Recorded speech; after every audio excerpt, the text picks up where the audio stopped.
বউ মানে বোমা। বিবাহ, বি শব্দের অর্থ হচ্ছে বিশেষভাবে, আর বাহ শব্দের অর্থ হচ্ছে ভার বহন করা। তার মানে বিবাহ শব্দের অর্থ হচ্ছে বিশেষভাবে ভার বহন করা। এ ভার শরীরের ভার নয়, এ ভার সংসারের ভার, এ ভার ধর্মের ভার। আজ থেকে সে তোমার সহধর্মিনী। সহধর্মিনী কাহাকে বলে? যে স্ত্রী তার স্বামীকে ধর্মের পথে নিয়ে আসে সে হয় সহধর্মিনী। সহধর্মী তোমার ক্ষেত্রে যে স্বামী তার স্ত্রীকে ধর্মের পথে নিয়ে যাবে সে হবে সহধর্মিনী। তাছাড়া হয়ে যাবে বউ, বউ মানে বোমা। সুতরাং সহধর্মিনী যেভাবে হয় সে কাজটা করতে হবে। আজকে আমরা এখানে আত্মীয় স্বজন বন্ধু বান্ধব সকলকে নিয়ে উপস্থিত হচ্ছি এই শুভ বিবাহ করার জন্য। বিবাহের মাধ্যমে পুরুষ লাভ করে পিতৃত্ব, নারী লাভ করে মাতৃত্ব। এই পিতৃত্ব এবং মাতৃত্বের মাধ্যমে গড়ে উঠে তাদের একটা সুখের সংসার। পিতামাতা, ভাই বোন, আত্মীয় স্বজন, বন্ধু বান্ধব সকলকে নিয়ে একসাথে থাকার তারা সংকল্প করে এই বিবাহের মাধ্যমে। মানুষের জন্ম থেকে মৃত্যু পর্যন্ত 10টি মাঙ্গলিক কর্ম আছে, তার মধ্যে বিবাহ হচ্ছে সর্বশ্রেষ্ঠ। এই বিবাহ এখন সবসময় যারা বিবাহ করছেন তারা জানে স্ত্রী সবসময় স্বামীর বাম দিকে থাকবে। এখনো কিন্তু বাম দিকে যায় নাই, আছে কোন দিকে? ডান দিকে। তুমি পারতিপক্ষে চেষ্টা করবা সবসময় একে বাম দিকে রাখার, চলাফেরা করার জন্য। এটা ব্রাহ্মণ হিসাবে আমার উপদেশ। কেন বাম দিকে রাখলে আমার মতন একজন ব্রাহ্মণ দেখলে মনে করবে এটা তোমার স্ত্রী। ডান দিকে রাখলে আমি ভাবি বোন, অন্য কিছু মনে করতে পারি। যেখানে সম্ভব সেখানে এই কাজটা করতে হবে, সম্ভব যেখানে নয় সেখানে করার দরকার নাই। তাহলে ঘটনা হলে এ তোমাকে বাম দিকে যাবে, কিন্তু শাস্ত্রের বিধান অনুসারে 7টি শর্ত আছে, যাকে বলা হচ্ছে সপ্তপদীর 7টা শর্ত। সহজ কথায় সপ্তবচন। তো এই ধর্ম, এই শাস্ত্রের কথা জানে না। আমি এর পক্ষ হয়ে আমি এই কথাগুলো এতগুলো লোকের সামনে তোমাকে বলবো। তুমি রাজি থাকলে হ্যাঁ বলবা। হ্যাঁ অবশ্যই বলতে হবে, বিয়ে করতে চলে আসছি সে, তাহলে সে তোমার বাম দিকে যাবে। তোর ভয়ের কিছু নাই, তোমারও 5টা শর্ত আছে। তখন তোমার 5টা শর্ত এ যদি মেনে নেয় তখন তুমি একে বাম দিকে নিবে, তাছাড়া নেওয়ার দরকার নাই। এখানে প্রশ্ন আসতে পারে যে এর 7টা ওর 5টা কেন? প্রশ্ন আসতে পারে। নারী হচ্ছে শক্তি। একটা পুরুষের জীবনে নারী হচ্ছে শক্তি। যে পুরুষের জীবনে নারী থাকবে না সে পুরুষের জীবনে কোনো শক্তি নাই। তুমি পূর্ব দিকে তাকিয়ে দেখো, লক্ষ্মী নারায়ণ, রাধা কৃষ্ণ, পার্বতী, শিব, সবাই প্লিজ এরা সবাই হচ্ছে নারীকে নিয়ে চলছে। নারী হচ্ছে শক্তি, মায়ের জাত। এই জন্য আমরা এনাদেরকে সম্মান করি বলে এদেরকে সবসময় উপরের দিকে রাখি।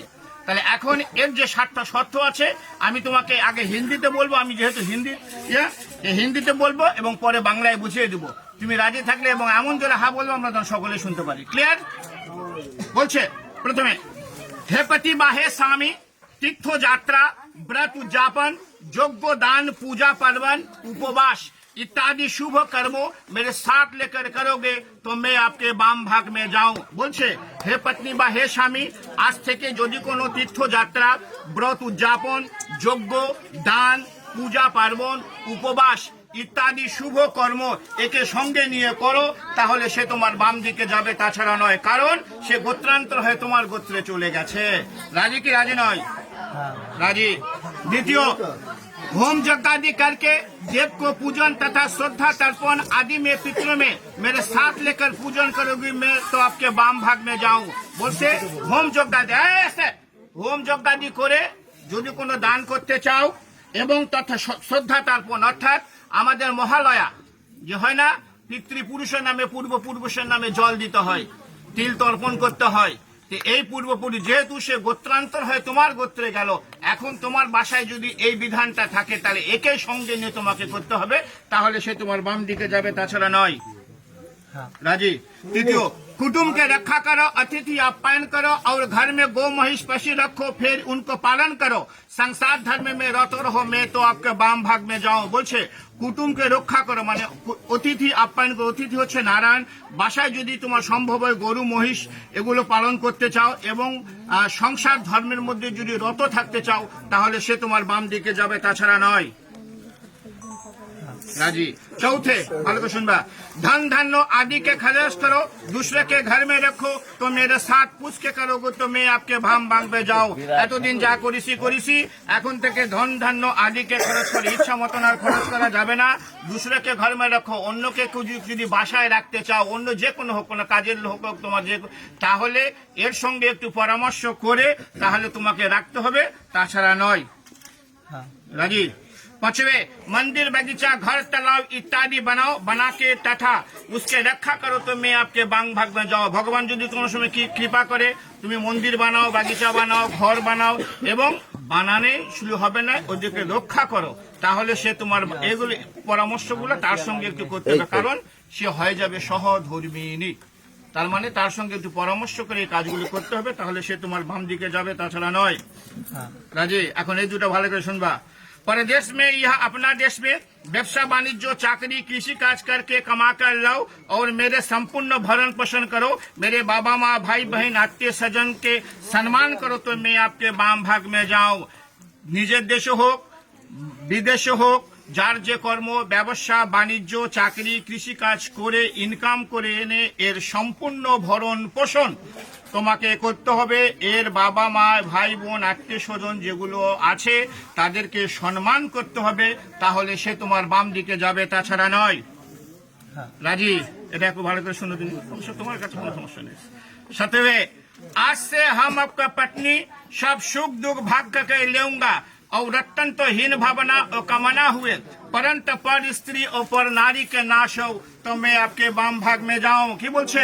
আজ থেকে আমি তোমার পত্নী, আমরা একে অপরের সুখ দুঃখ ভাগ করে নিব, অত্যন্ত হীন ভাবনা ও কামনা হয়ে, परंतु पर स्त्री অন্য কোন স্ত্রী পর নারীকে নাশ হও, অর্থাৎ একে আজ থেকে যে চোখে দেখা যাবে এই চোখটা আর অন্য কোন নারীর প্রতি দেওয়া যাবে না, তাহলে সে তোমার বাম দিকে যাবে, তাছাড়া নয়। সবচেয়ে গুরুত্বপূর্ণ এটা। তোমার 7টা শর্ত সে মেনে দিছে, আমরা শুনছি। এখন তোমাদের 5টা শর্ত আছে, তোমাকে বলবে, তুমি যদি মেনে নাও তাহলে সে তোমাকে বাম দিকে নিবে, তাছাড়া কিন্তু গুটে টালমা চলে যাবে। ভালো করে শুনবা। बर बोलছে, हे पत्नी मेरे चित्त के अनुकूल तुम्हारा चित्त रहेगी और सदा सदैव मेरे आज्ञा पालन करेगी तो तुम्हारा कहा हुआ वचन मैं मान लूंगा। बोलছে, हे पत्नी मेरे चित्त के अनुकूल, चित्त শব্দের অর্থ হচ্ছে মন, ওর মনের অনুকূলে তোমার মন সদা সর্বদা থাকতে হবে এবং তার আজ্ঞা পালন করতে হবে, তাহলে সে তোমাকে বাম দিকে নিবে, তাছাড়া নয়। রাজি। बर बोलते, सदा सदैव तुम प्रतिव्रत धर्म में प्राण रहोगी और प्रति सेवा करोगी तो तुम्हारा कहा हुआ वचन मान लूंगा। সে বলছে তুমি সদা সदैव প্রতিব্রত যে ধর্মটা আছে সেই ধর্মটা তোমাকে পালন করতে হবে, আর প্রতি যে সেবাটা আছে সেই সেবাটাও তোমাকে করতে হবে, তাহলে সে তোমাকে বাম দিকে নিবে, তাছাড়া নয়। আচ্ছা, এখন ভালো করে শুনবা এই কথাটা কিন্তু। বুঝছো? बर बोलते हैं, बोलছে, आज से तुम्हारा सास सिंहार जब मैं घर रहूंगी तब तुम पूरा तरह से करोगी, अन्यथा नहीं, इसलिए तुम्हारा सब सास सिंगार मेरे लिए है। बर বলছে, স্বামী যখন, প্রত্যেক নারীরই কর্তব্য, যারা আছেন বিবাহ করছেন তারা জেনে নেন, প্রত্যেক নারীরই কর্তব্য, স্বামী যখন বাসায় থাকবে তখন নারীদেরকে উচিত অত্যন্ত সেজে গুজে থাকার। স্বামী বাসায় নাই, সাজার কোনো দরকার নাই, কারণ এই সাজ দেখার অধিকার সম্পূর্ণ হচ্ছে স্বামীর। ওই একটা শর্ত দিয়ে আসছে, ওই যে পরন্ত পর স্ত্রী না কর, এই যদি সেজে গুজে অন্য জায়গায় থাকে অন্যজনের চোখ পড়বে। এই জন্য স্বামী যখন বাসায় থাকবে প্রত্যেক নারীদের সেজে গুজে থাকতে হবে, স্বামীর চোখ যায় অন্য কোনো নারীর প্রতি না যায়। স্বামী যদি বাসায় থাকে সাজবে, স্বামী বাসায় না সাজা দরকার নাই। স্বামী যদি তোমাকে সঙ্গে করে কোথাও নিয়ে যায়, তুমি যত পরিমাণ সেজে গুজে যাবা তাহলে সে তোমাকে বাম দিকে নিবে, তাছাড়া নয়। রাজি। আজকালকার যুগে স্বামী যখন বাসায় থাকে মেয়েরা কি করে? ম্যাক্সি পরে থাকে।